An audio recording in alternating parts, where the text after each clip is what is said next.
Welcome to my channel. This is Magic Storytime Audiobooks, where stories come alive. Don't forget to like, comment, and subscribe to join the adventure. Chapter 26. Old John Jemison.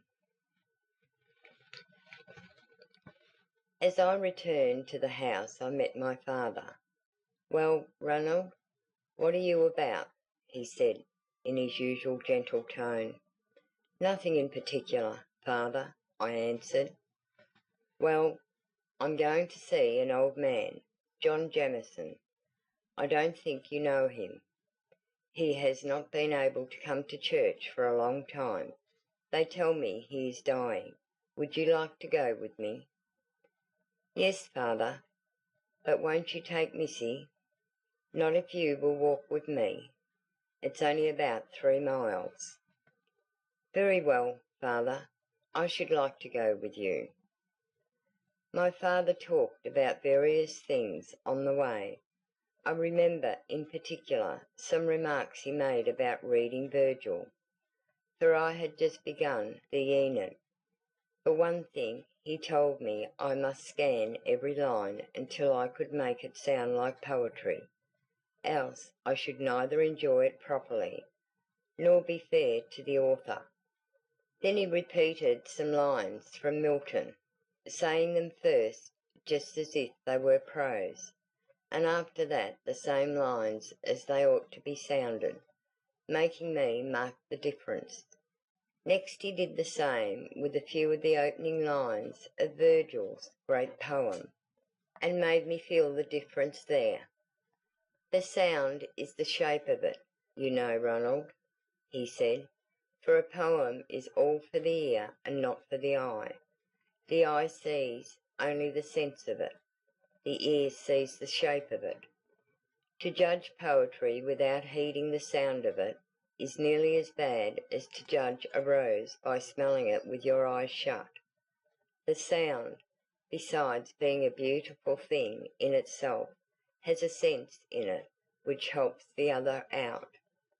A psalm tune, if it's the right one, helps you to see how beautiful the psalm is. Every poem carries its own tune in its own heart, and to read it aloud is the only way to bring out its tune."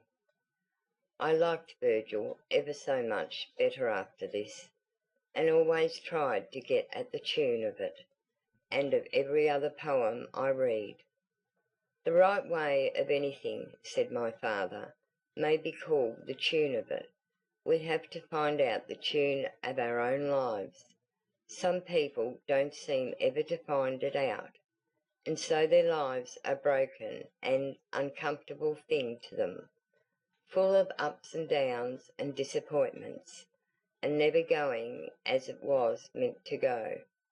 "But what is the right tune of a body's life, father?" "The will of God, my boy." "But how is a person to know that, father?" "By trying to do what he knows of it already. Everybody has a different kind of tune in his life, and no one can find out another's tune for him, though he may help him to find it for himself." "But aren't we to read the Bible, father?" "Yes, if it's in order to obey it. To read the Bible thinking to please God by the mere reading of it is to think like a heathen." "And aren't we to say our prayers, father?" "We are to ask God for what we want. If we don't want a thing, we are only acting like pagans to speak as if we did, and call it prayer, and think we are pleasing him." I was silent. My father resumed. "I fancy the old man we are going to see found out the tune of his life long ago." "Is he a very wise man then, father?" "That depends on what you mean by wise. I should call him a wise man, for to find out that tune is the truest wisdom. But he's not a learned man at all. I doubt if he ever read a book but the Bible, except perhaps the Pilgrim's Progress. I believe he has always been very fond of that. You like that, don't you, Ranald?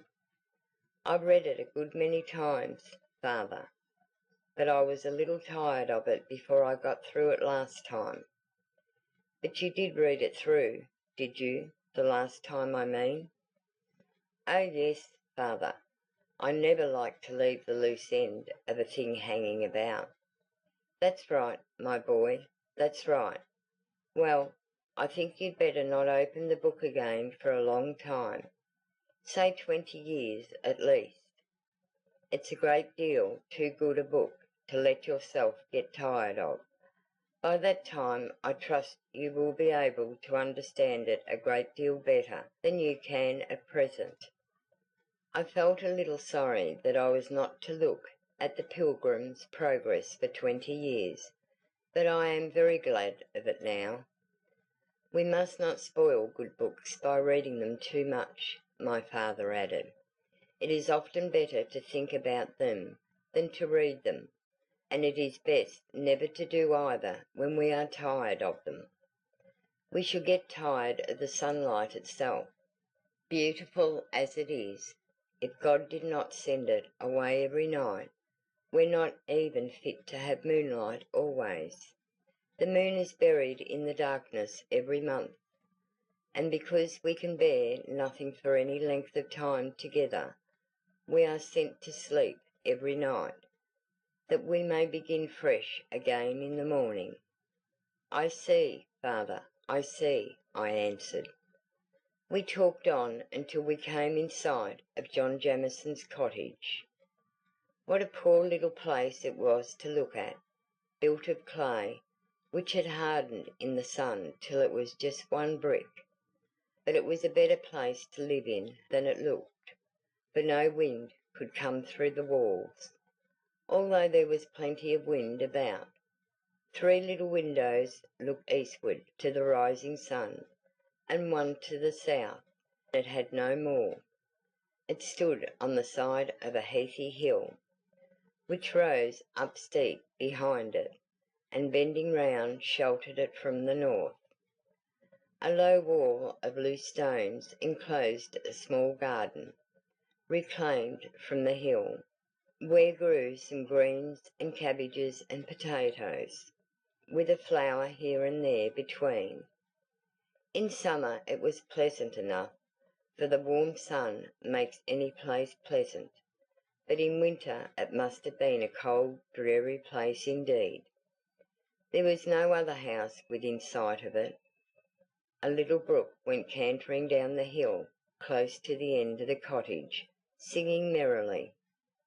It is a long way to the sea, but by its very nature the water will find it at last, said my father, pointing to the stream as we crossed it by the single stone that was its bridge. He had to bend his head low to enter the cottage. An old woman, the sick man's wife, rose from the side of the chimney to greet us. My father asked how John was. "Wearing away," was her answer, "but he'll be glad to see you." We turned in the direction in which her eyes guided us. The first thing I saw was a small withered-looking head, and the next a withered-looking hand, large and bony. The old man lay in a bed, closed in with boards, so that very little light fell upon him, but his hair glistened silvery through the gloom. My father drew a chair beside him. John looked up, and seeing who it was, feebly held out his hand. My father took it and stroked it, and said, "Well, John, my man, you've had a hard life of it." "No harder than I could bear," said John. "It's a grand thing to be able to say that," said my father.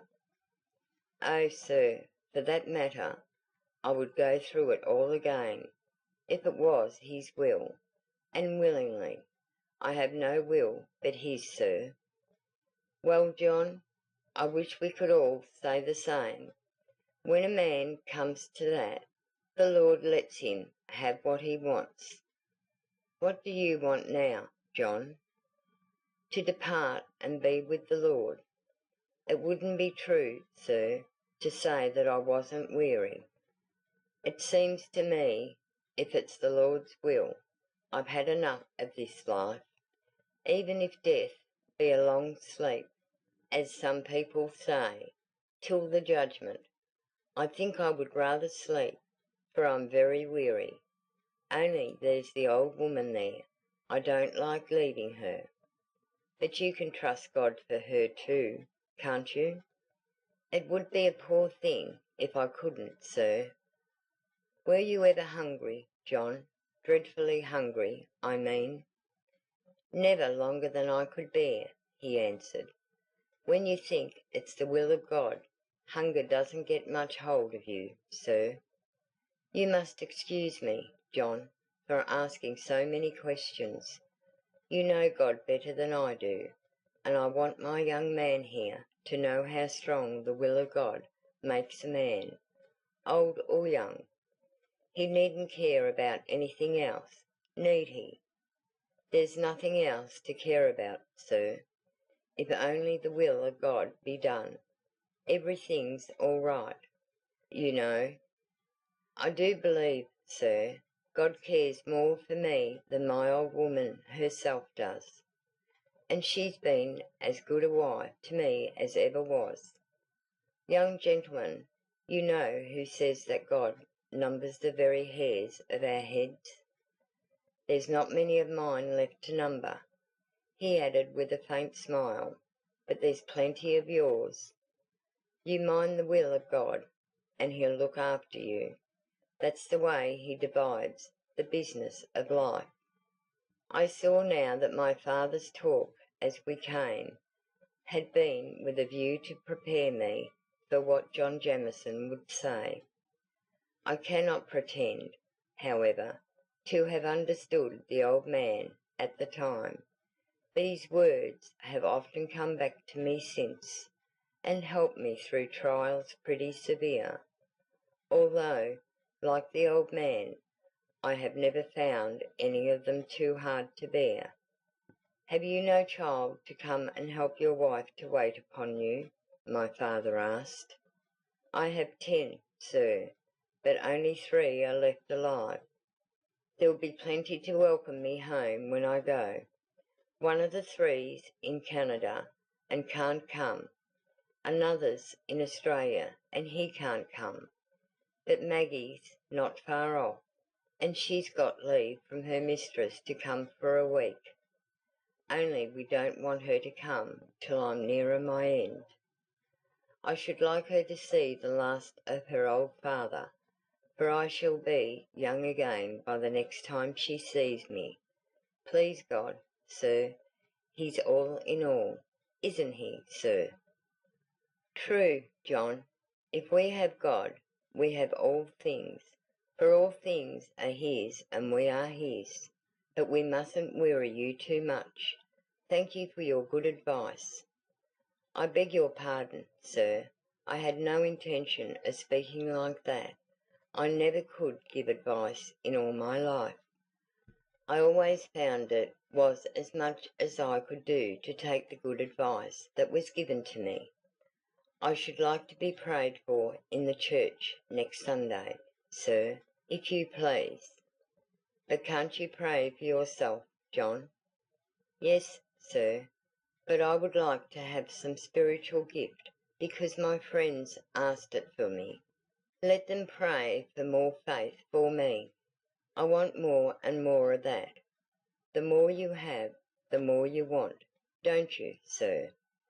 And I mightn't ask enough for myself. Now I'm so old and so tired. I sleep a great deal, sir. Then don't you think God will take care to give you enough, even if you shouldn't ask for enough? Said my father. No doubt of that. But you see, I am able to think of it now, and so I must put things in a train for the time when I shan't be able to think of it. Something like this was what John said, and although I could not understand it then, my father spoke to me several times about it afterwards. and I came to see how the old man wanted to provide against the evil time by starting prayers heavenward beforehand, as it were. My father prayed by his bedside, pulled a parcel or two from his pocket for his wife, and then we walked home together in silence. My father was not the man to heap words upon words and so smother the thought that lay in them. He had taken me for the sake of the lesson I might receive, and he left it to strike root in my mind, which he judged more likely if it remained undisturbed. Thank you so much for watching. If you enjoyed the story, don't forget to hit like and leave a comment. And of course, subscribe to Magic Storytime Audiobooks for more magical adventures.